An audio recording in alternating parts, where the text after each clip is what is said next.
अस्सलाम वालेकुम, मैं हूं पारस जहां से। इंडिया के एक मशहूर शायर हैं राहत इंदौरी, जिनका 2020 में इंतकाल हुआ। उनका एक हकीकी लतीफ़ा है जो वो खुद भी कई बार सुना चुके हैं। तो ये बात है कोई वैसे 70 की दिहाई की, जब इंडिया में इमरजेंसी नाफिज थी। तो उस दौरान राहत इंदौरी ने किसी मुशायरे में ये कह दिया कि सरकार चोर है। बस फिर क्या था, सरकार की आना को ऐसी ठेस पहुंची कि अगले दिन थाने में उनकी तलबी हो गई। पुलिस ऑफिसर ने आते ही शायर से ये पूछा कि क्या आपने गुज़िश्ता रात के कहा कि सरकार चोर है? तो राहत इंदौरी ने जान की अमान पाते हुए अर्ज़ किया कि हाँ जनाब, मैंने ये कहा कि सरकार चोर है, लेकिन मैंने ये नहीं कहा कि इंडिया की सरकार चोर है, पाकिस्तान की सरकार चोर है या फिर अमेरिका की सरकार चोर है। तो ये सुनते ही पुलिस ऑफिसर पहले तो शायर को देखकर मुस्कुराया और फिर कहा कि अच्छा, तो क्या आप हमें बेवकूफ़ समझते हैं? क्या हमें नहीं मालूम कि कहाँ की सरकार चोर है? तो जनाब, ऐसी ही एक चोर सरकार का चर्चा अभी गुज़िश्ता रोज़ सेनेट में हुकूमत और अपोजिशन दोनों की ही जानिब से किया गया, जिसमें 2018 और 2024 के इलेक्शंस चोरी करने वाली सरकार का जिक्र हुआ।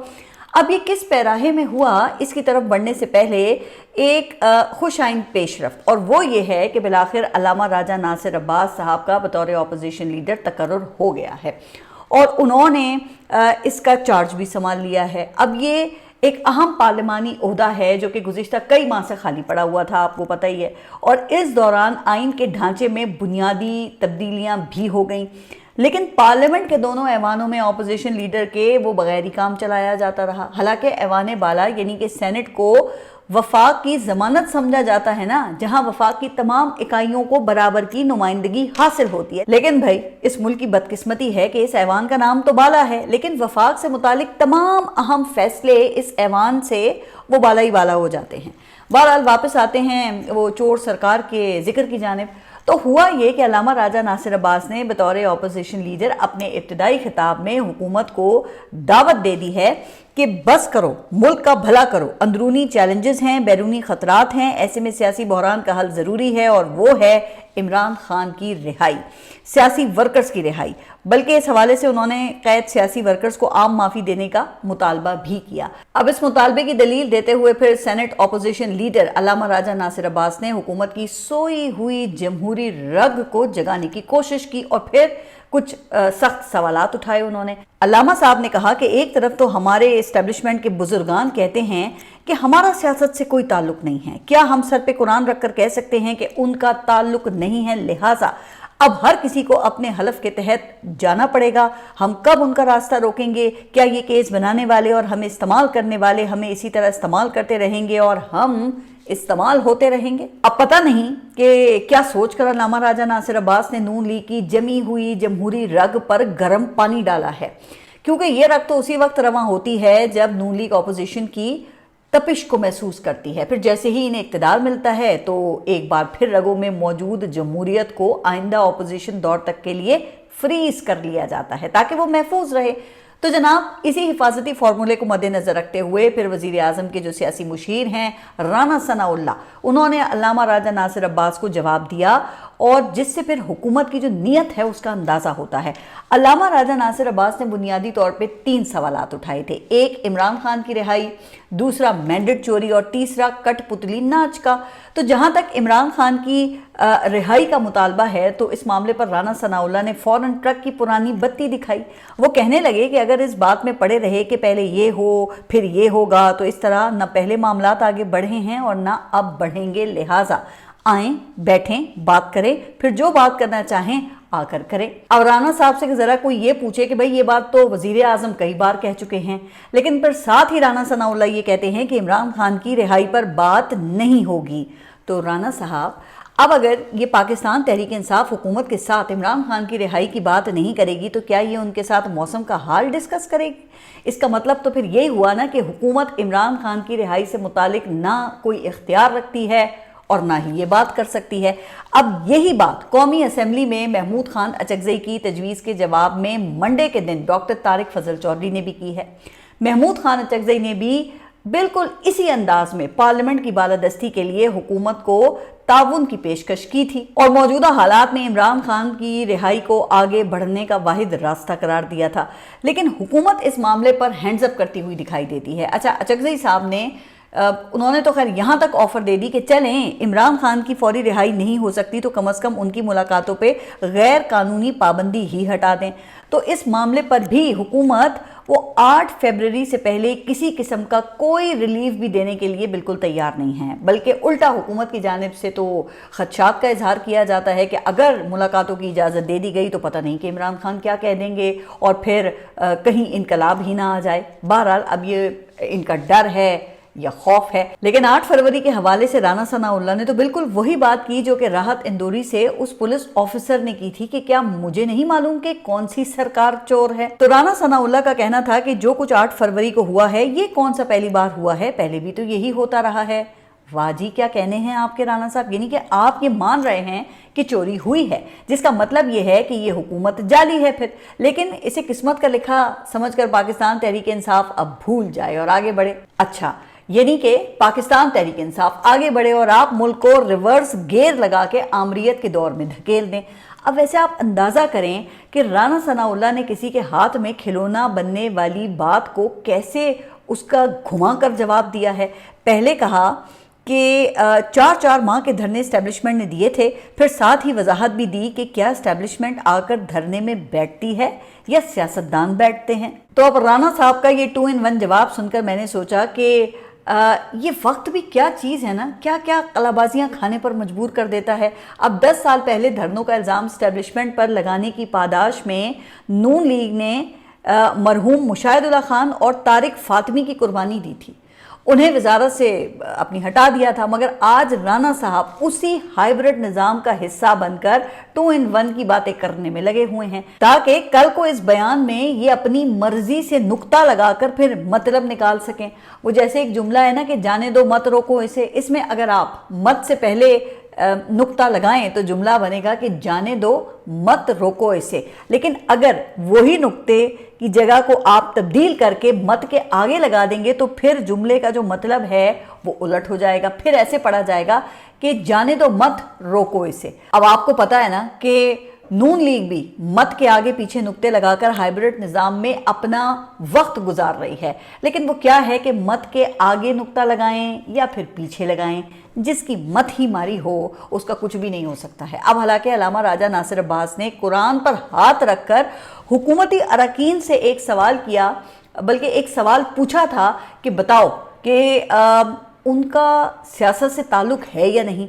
इसका हुकूमती अरकान ने तो कोई जवाब नहीं दिया। लेकिन मुझे इस हवाले से एक लतीफ़ा याद आ गया। कहते हैं कि वो एक गांव में चोरी हो गई जिसके चोर लाख कोशिशों के बावजूद पकड़े ही नहीं जा सके। लिहाजा फिर सब गांव वालों ने फैसला किया कि 2 आदमी कुरान मजीद चादर में थाम कर रखें और बाकी जो हैं वो इसके नीचे से गुजरेंगे और ये कहेंगे कि अगर मैंने चोरी की है तो मैं तबाह हो जाऊं। लिहाजा फिर ऐसा ही हुआ, बिल्कुल एक एक करके सारे गांव के जो लोग थे वो चादर के नीचे से गुजर गए। फिर 1 साल गुजर गया लेकिन भाई कोई तबाही नहीं हुआ। सब हैरान थे कि ये कैसे हो सकता है। चुनाचे फिर तहकीक की गई तो मालूम हुआ कि वो जिन लोगों ने चोरी की थी ना वो तो कुरान मजीद चादर में थमे हुए खड़े थे और दूसरों को नीचे से खूब गुजारे जा रहे थे।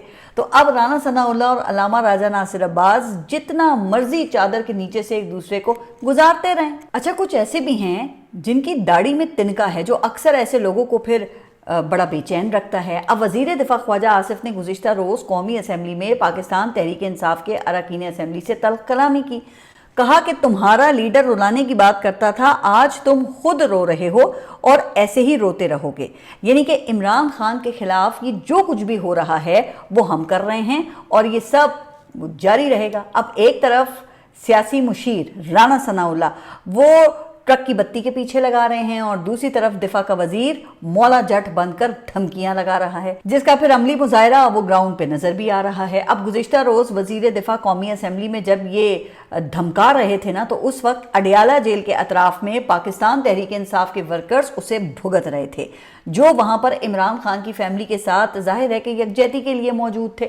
अच्छा, मुलाकात तो पहले से ही ये तो सभी को मालूम था कि वो नहीं होगी, चूंकि हुकूमत ने 8 फरवरी तक ملاقاتوں پر اعلانیہ پابندی جو لگا رکھی ہے۔ لیکن یہ یکجہتی کے لیے جو آنے والے کارکنان تھے ان کو بھی نہیں بخشا گیا اور ان کو بے دریغ لاٹھی چارج کا نشانہ بنایا گیا۔ اب اس حوالے سے پارٹی اعلامیے کے مطابق پھر ملاقات سے روکنے کے بعد عمران خان کی بہنوں اور ورکرز نے دھرنا ختم کر کے ایک پرامن ریلی نکالی، مگر پنجاب پولیس نے صبر، قانون اور شائستگی کا مظاہرہ کرنے کے بجائے تشدد اور جبر کا راستہ اختیار کیا، جس پر عمل کرتے ہوئے عمران خان کی بہنوں کے ساتھ ساتھ صوبائی وزیر مینا خان آفریدی اور قومی اسمبلی میں پاکستان تحریک انصاف کے پارلیمانی لیڈر شاہد خٹک کو ایک دکان کے اندر بند کرنے کی کوشش کی گئی، جس کے نتیجے میں درجنوں ورکرز زخمی ہوئے اور متعدد کو گرفتار کیا گیا، جن میں بچے بھی شامل ہیں۔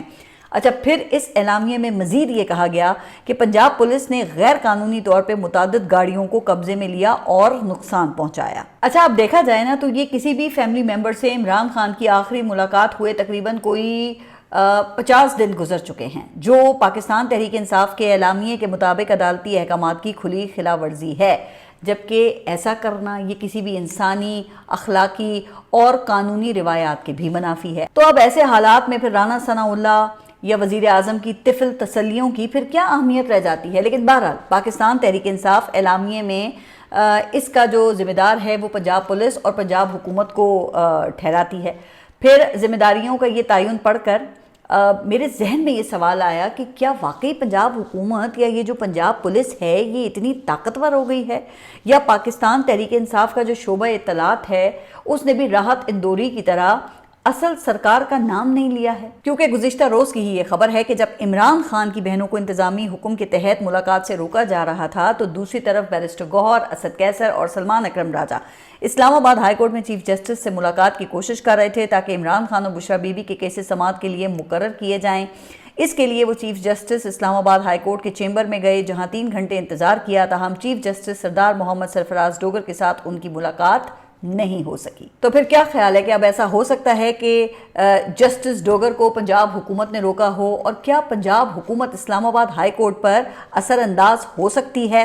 اب یہ حالات ہیں۔ اچھا، اب ایک اور خبر ہے کہ اسلام آباد ہائی کورٹ نے لوور کورٹ کا حکم کالعدم قرار دے کر ہیومن رائٹس ایکٹیوسٹ ایمان مزاری کی ضمانت بحال کی، تو پولیس فوراً ان کے خلاف ایک اور FIR لے آئی، جس میں کہا گیا ہے کہ 6 ماہ پہلے ایک مظاہرے میں ان کے ہاتھ میں ڈنڈا تھا، جبکہ ان کے شوہر نے اس مبینہ واقعے میں پولیس پر فائرنگ کی تھی۔ تو اب اندازہ کریں کہ وہ 6 ماہ پہلے کی فائرنگ کی گونج اسلام آباد پولیس کو وہ آج سنائی دی۔ اچھا، پھر یہ رپورٹ ہوا کہ اس مذہقہ خیز FIR کی وجہ سے ایمان مزاری کئی گھنٹے تک ہائی کورٹ کے بار روم میں محصور رہیں، چونکہ ان کی گرفتاری کے لیے باہر موجود پولیس انتظار کر رہی تھی۔ تو یہ حال ہے عدالتی فورمز کا، لیکن اگر یہ فورمز بھی دستیاب نہیں رہیں گے تو پھر بتائیے کہ عوام کے پاس وہ سڑکوں کے علاوہ پھر اور کیا آپشن بچے گا؟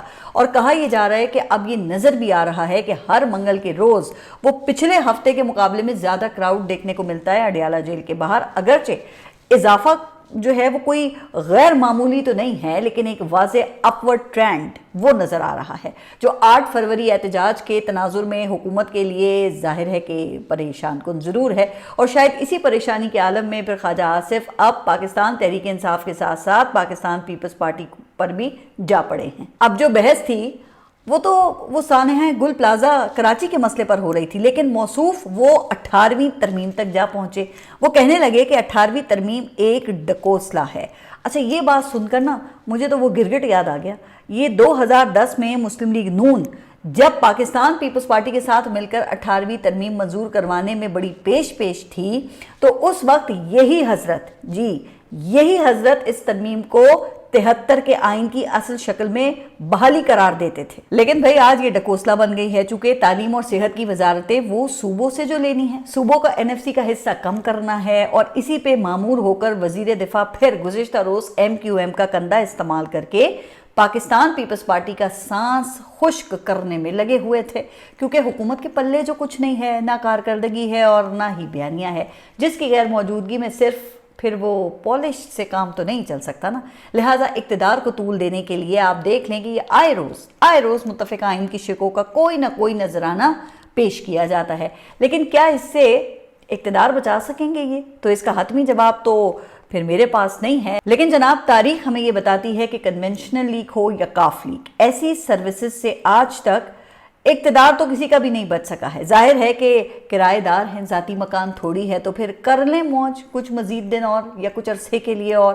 تو اسی موج مستی میں اب وزیر اعظم شہباز شریف ورلڈ اکنامک فورم میں شرکت کے لیے ڈیووس پہنچ گئے ہیں، جہاں پہ کہا جا رہا ہے کہ سائیڈ لائن پر ان کی ملاقات امریکی صدر ڈونلڈ ٹرمپ سے بھی متوقع ہے۔ لیکن اب وہاں پر یہ کیا کرنے کے لیے گئے ہیں؟ تو اس بارے میں بتایا گیا ہے کہ وزیر اعظم اجلاس میں پاکستان کے معاشی استحکام کے حوالے سے کی جانے والی اصلاحات اور پاکستان کے بہتر ہوتے معاشی اشاریوں پر روشنی ڈالیں گے۔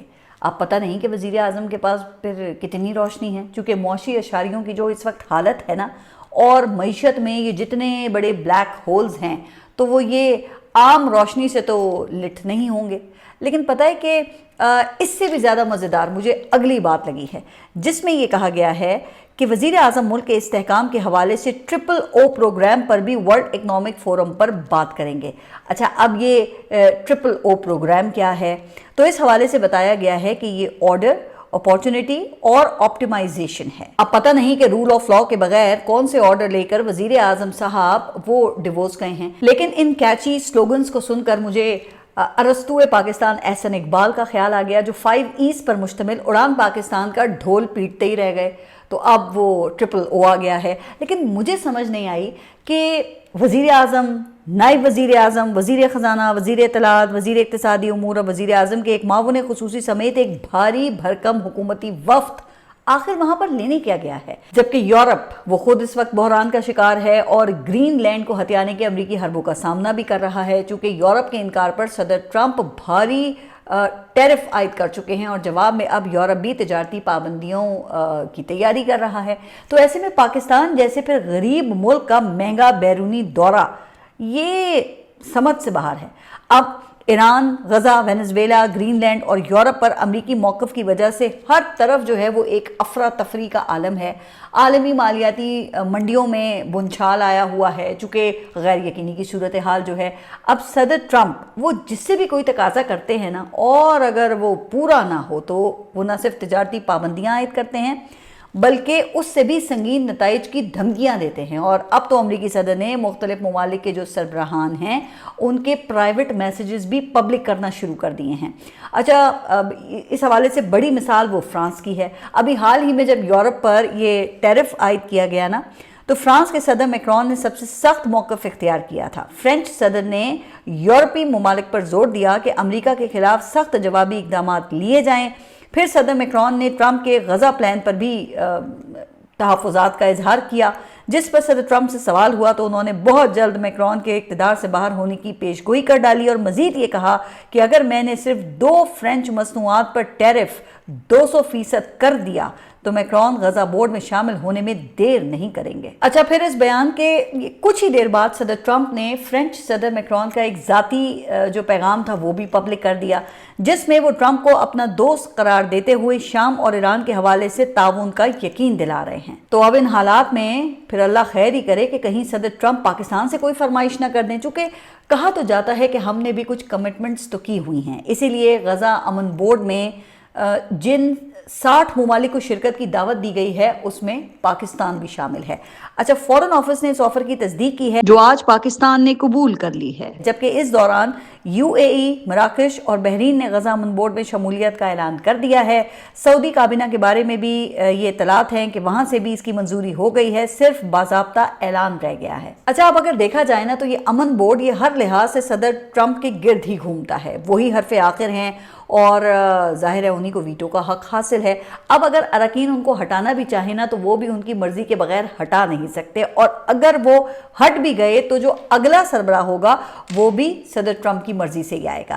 اچھا، شروع میں 3 سال کی عارضی رکنیت ہے اور پھر $1 ارب دے کے مستقل رکنیت حاصل کی جا سکتی ہے۔ اب 3 سال بعد صدر ٹرمپ وہ خود امریکہ کے صدر نہیں رہیں گے تو اس فورم کی پھر کیا حیثیت رہ جائے گی؟